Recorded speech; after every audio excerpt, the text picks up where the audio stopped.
Halo, selamat malam pemirsa TVRI dimanapun Anda berada. Selamat Hari Anak Nasional ke-41 tahun 2025 bagi seluruh anak-anak di tanah air. Tentunya anak hebat Indonesia kuat menuju Indonesia Emas 2045. Tentunya dengan tema ini pun menegaskan bahwasanya anak-anak hari ini adalah pondasi utama dalam tentunya mewujudkan Indonesia Emas 2045, yaitu visi Indonesia maju di usia ke-100 tahun kemerdekaannya. Namun ternyata kenyataannya, saudara, bahwasanya memang Indonesia saat ini masih menghadapi situasi darurat kekerasan terhadap anak. Nah, data dari Kementerian Pemberdayaan Perempuan dan juga Perlindungan Anak atau Kemen PPPPA ini tentunya menunjukkan bahwasannya angka kekerasan yang menimpa anak-anak Indonesia, terutama di lingkungan keluarga, ini sudah sangat memprihatinkan.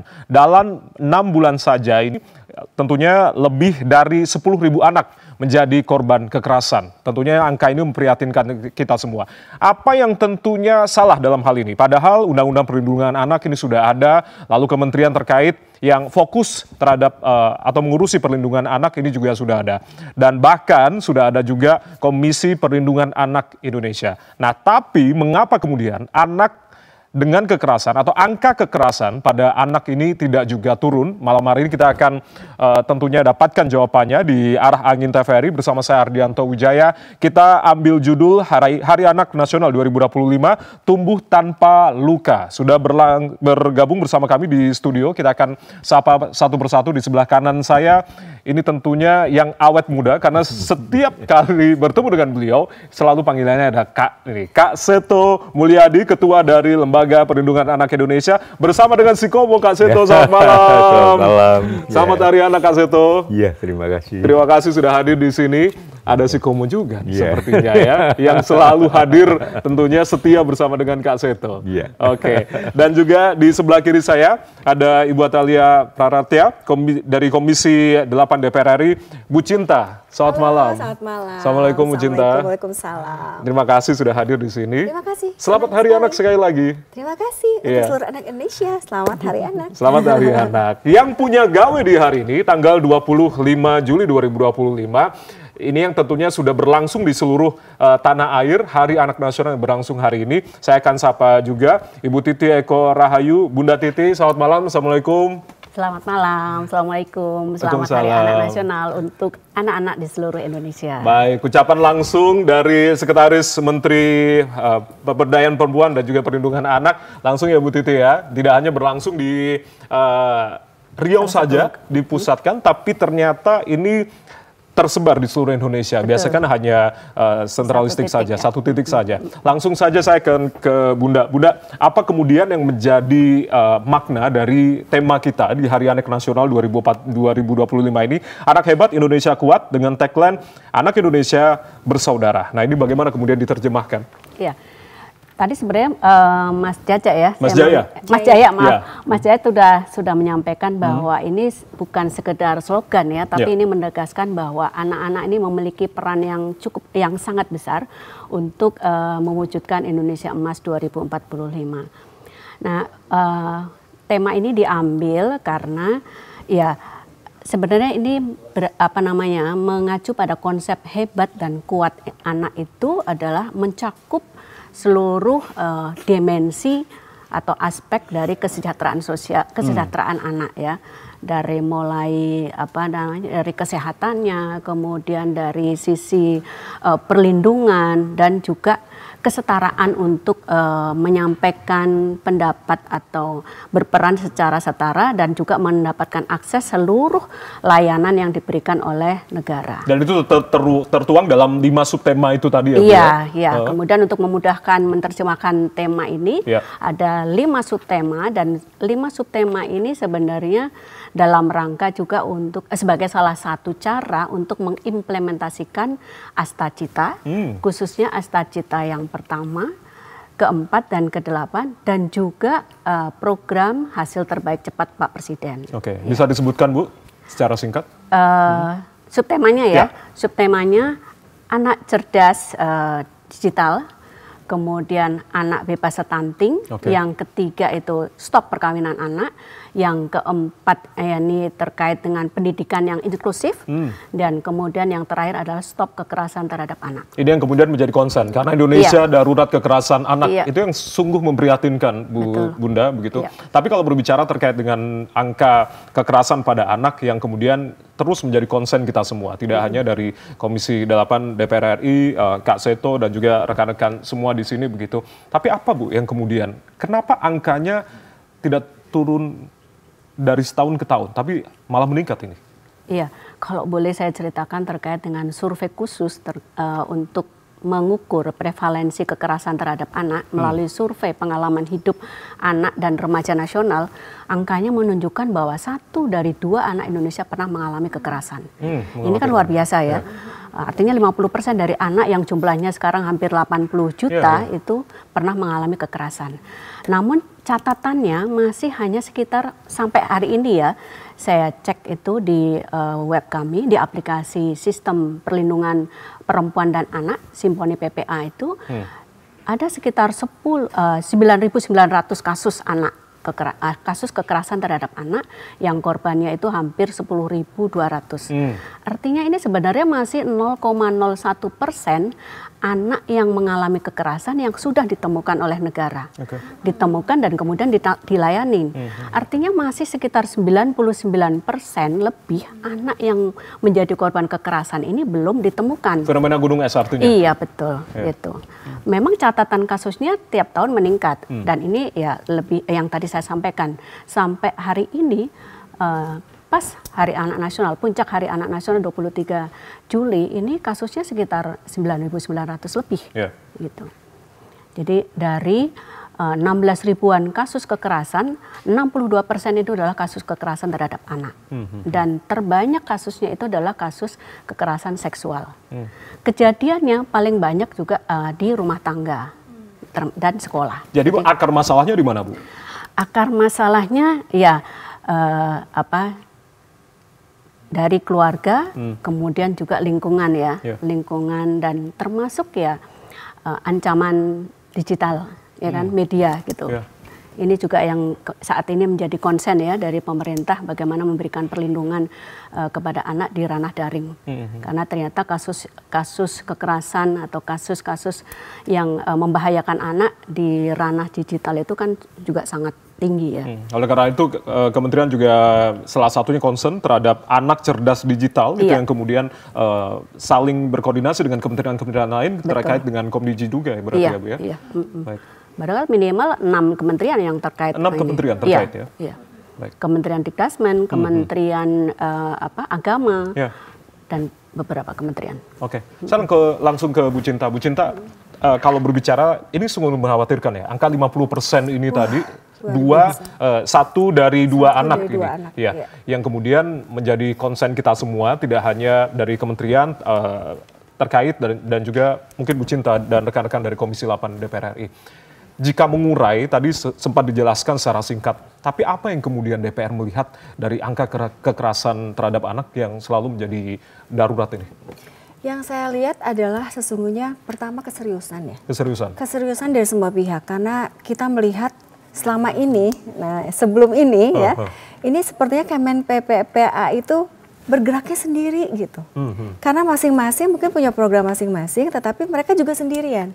Nah, contohnya adalah Kemen PPA ini urusannya perlindungannya, kemudian kesehatan di Kemenkesnya, pendidikannya di Kemendiknya, begitu ya, dan lain-lain. Jadi ini masing-masing kita tidak terintegrasi. Masih ada ego sektoral masing-masing. Masih ada ego sektoral. Nah, makanya ketika beberapa waktu yang lalu dari kementerian mengundang saya juga pada waktu itu dari Komisi 8 untuk menyaksikan secara langsung MOU antara Kemen PPA dengan berbagai kementerian, itu kami sangat mengapresiasi. Kenapa? Karena itu yang diperlukan, nggak bisa sendirian untuk mengurus ini gitu.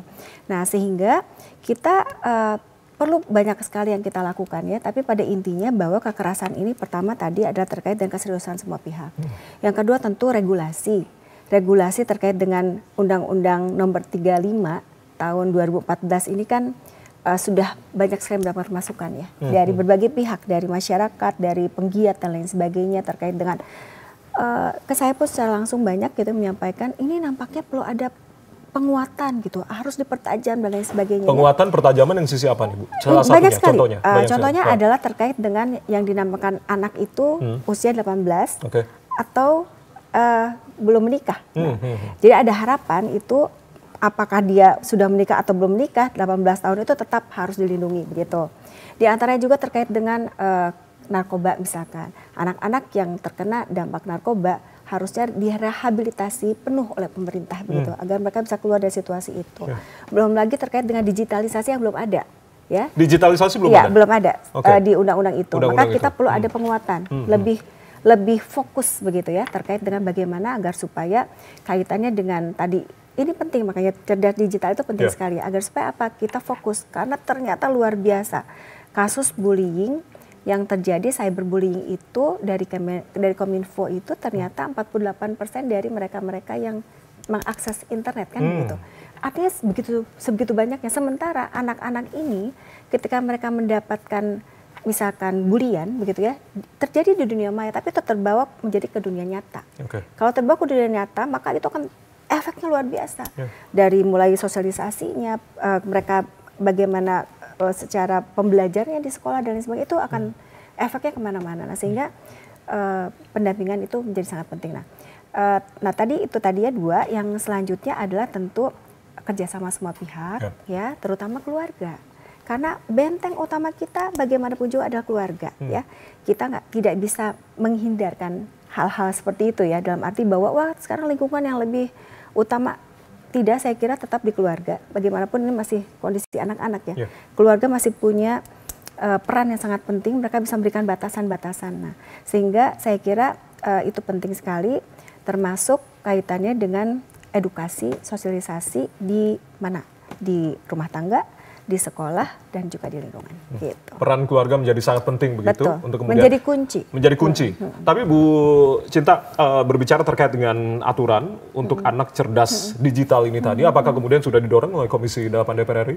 Kami sedang terus membuka diri untuk mendapatkan informasi-informasi dari berbagai pihak. Tentu saja kami melakukan berbagai pendekatan, menampung aspirasi, termasuk kami juga bersyukur karena ternyata aspirasi tersebut juga sudah ditangkap oleh Komisi 1 ya, bersama dengan Kominfo-nya terkait dan bagaimana kemudian wacana terkait dengan pembatasan usia untuk mengakses media sosial itu akan digodok terus gitu. Saya kira ini perlu kita dorong bersama-sama begitu ya, meskipun ternyata tidak semudah itu kan, karena masuk ke ruang digital itu kan bisa dari mana saja. Bisa kapan saja gitu. Jadi sehingga memang batasan-batasan ini yang saya dengar itu baru bahwa yang akan mendapatkan mungkin semacam peringatan itu adalah platformnya gitu.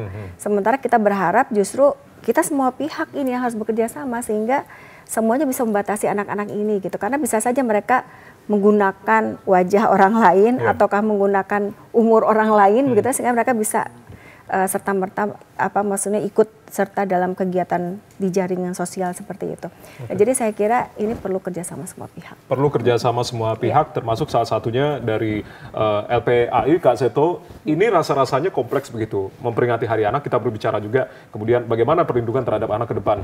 Tapi ternyata memang banyak sekali hal-hal, tidak hanya terkait dengan keluarga menjadi kunci, tapi ternyata keterlibatan anak dalam ruang digital ini yang perlu menjadi perhatian dari pemerintah dan semua pihak. Begitu, Kak Seto, tanggapannya?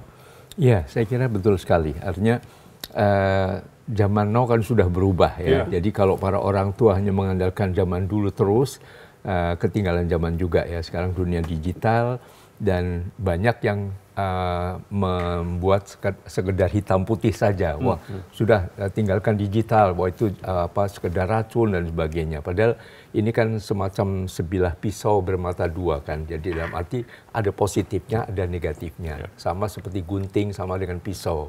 Anak boleh main pisau, boleh. Tapi ya untuk apa? Misalnya untuk mengukir, untuk berkarya, tapi tidak dipakai sembarangan menusuk adiknya dan sebagainya. Nah, gadget juga demikian. Tapi intinya tadi mengenai kemungkinan makin maraknya kekerasan terhadap anak. Kalau dari kami lihatnya dengan adanya pembiaran, ketidakpedulian, ya, ketidakseriusan, betul sekali juga itu. Jadi karena apa? Kadang-kadang hanya dilakukan oleh satu pihak saja. Ibaratnya melindungi anak perlu orang sekampung. Jadi bukan hanya pemerintah, bukan hanya dari unsur DPR, bukan hanya juga politisi, agama, tapi ya semuanya, semua pihak. Jadi termasuk juga masyarakat. Nah, masyarakat ini yang harus diberdayakan. Maka kami dulu kan lahir, mula-mula kan LPAI dipimpin oleh Ibu Menteri Sosial tahun 97. 98 waktu itu Pak Harto turun, diserahkan kepada masyarakat. Lalu kami pimpin, lalu kami yang mendorong juga lahirnya Undang-Undang Perlindungan Anak, mendorong lahirnya lembaga negara, KPAI, dan kemudian berapa tahun kemudian, 2004, pada waktu kami diajak panel diskusi mengenai pemilihan presiden, kami lontarkan gagasan ini juga kepada waktu itu Pak SBY. Apakah ada kemungkinan dibentuk kementerian khusus mengenai perlindungan anak? Lalu beliau mengatakan kalau khusus tidak, ya, tapi kalau digabung dengan beberapa yang sudah ada boleh. Nah, akhirnya waktu itu salah satu pilihan adalah Kementerian Pemberdayaan peranan wanita waktu itu. Akhirnya menjadi pemberdayaan perempuan dan perlindungan anak. Tapi sudah ada KPA, sudah ada kementerian, tapi masyarakat juga harus berperan serta. Nah, LPAI ada saat ini di 28 provinsi, dari 38 provinsi, ada di sekitar 94 kabupaten kota. Dan ini betul-betul spontanitas dari masyarakat. Mereka sosial, betul-betul berkarya untuk kepentingan terbaik bagi anak, jadi unsur idealisme dan sebagainya. Nah, kemudian salah satu langkah kami adalah membentuk Sparta. Sparta? Ya, apa nih, yaitu Seksi Perlindungan Anak di tingkat rukun tetangga. Oh, bahkan jadi di tingkat RT, ya? Iya. RT kan ada ketua RT, ada sekretaris, ada biasanya seksi adalah seksi keamanan, seksi acara, seksi kebersihan. Tambah satu seksi lagi, seksi perlindungan anak. Tugasnya apa? Ya peduli. Karena apa? Kalau tetangga misalnya dipukulin oleh orang tuanya sebelah, beberapa tetangga kadang-kadang cuek, bodoh amat, nanti malah dimarahin ikut campur. Padahal di dalam Undang-Undang Perlindungan Anak ada pasal yang mengatakan siapapun yang mengatakan ada kekerasan terhadap anak, diam saja, tidak berusaha menolong atau minimal melapor, itu juga terkena sanksi pidana. Seperti kasus dulu Angelin di Bali. Itu waktu itu lawyer dari tersangka juga mengatakan, loh itu tetangga pada tahu diam saja, kenapa tidak diseret juga ke pengadilan? Jadi inilah kepedulian warga harus sangat ditingkatkan. Jadi kalau ada apa-apa juga mungkin juga pencerahan keluarga. Tadi kan dikatakan keluarga. Nah, keluarga tidak semua keluarga ideal kan. Ada konflik, ada apa tidak peduli, ada mungkin sibuk dengan tugas-tugas pekerjaan, anak terlantar. Nah, keluarga yang terdekat itu bukan keluarga saudara sepupu dan tapi ya warga kiri kanan itu saudara itu. Sepertinya pasal ini kurang disosialisasikan atau seperti apa nih? Karena kan saya juga baru tahu begitu Kak Seto, apa yang kemudian bagaimana keterlibatan tetangga jika tidak tahu dalam hal kekerasan tapi ternyata tidak melaporkan, ini ternyata juga ada sanksi pidana begitu artinya. Betul. Jadi itulah makanya kami selalu kampanyekan melindungi anak perlu orang sekampung, perlu bergandeng tangan bersama-sama. Nah, kan juga ada Harganas, Hari Keluarga Nasional. Tahu tanggal berapa? Kemarin 29 Juni. Tapi kurang digelorakan. Yang aneh Hari Anak saja, tapi Harganas ada. 29 Juni mohon ada semacam kompetisi. Kalau kita bicara kabupaten kota layak anak, ya dimulai dari kecamatan layak anak, kelurahan, RT RW, keluarga yang layak anak. Hanya dengan begitu kita menuju ke idola tahun 2030, yaitu Indonesia yang layak anak. Nah itu marilah kita bangun keluarga-keluarga yang ramah, yang orang tuanya juga selalu senyum, tidak ngomel, tidak marah-marah, dan sebagainya. Nah ini yang mungkin harus digelorakan bersama. Kami selalu kemana-mana selama kampanye itu, kami bikin talk show, seminar, ceramah, yang mengajak masyarakat peduli begitu. Dan kami juga bergandeng tangan dengan Kementerian PPPA, Kementerian Pendidikan dan Kebudayaan, Sosial, dan juga dengan Mabes Polri. Kami juga ada MUU, di mana kalau ada apa-apa ya kami, kalau ada yang katakanlah mungkin masuk angin di tingkat Polsek atau Polres, ya kami langsung ke Polda atau ke Mabes Polri. Jadi betul-betul terkontrol, tapi laporan suara ini harus dari masyarakat. Suara langsung dari masyarakat. Yang suara-suara masuk dari masyarakat ke LPAI ini, angka yang banyak ini sebenarnya tentang apa? Iya, pertama yang tentu kekerasan tadi. Khususnya kami mungkin sebut bukan kekerasan lagi, tapi kejahatan seksual. Kejahatan seksual? Iya, karena itu kadang-kadang orang-orang terdekat, mungkin ayah tiri, mungkin kakek, mungkin paman, mungkin tetangga dan sebagainya, orang terdekat seolah-olah sebagai apa kasih sayang, perlindungan, ya mulai dipegang, dibelai, ya tapi lama ya langsung berlebihan begitu. Jadi kadang-kadang atas nama kasih sayang, tapi sebenarnya adalah suatu kejahatan gitu. Kekerasan seksual ini juga angkanya mengkhawatirkan. Nanti kita akan bahas bagaimana kemudian Bunda dan juga Bu Cinta menanggapi terkait hal ini. Kita masih ada beberapa segmen lagi membahas terkait dengan kekerasan pada anak di Hari Anak Nasional. Sangat mengkhawatirkan, tapi ini kemudian menjadi fokus kita semua. Dan juga tadi Kak Seto katakan, ini kerja sekampung, kerja kita semua, termasuk kepedulian kita semua terhadap nasib anak-anak kita. Usai jeda kami akan kembali, tetaplah bersama kami di Arah Angin TVRI.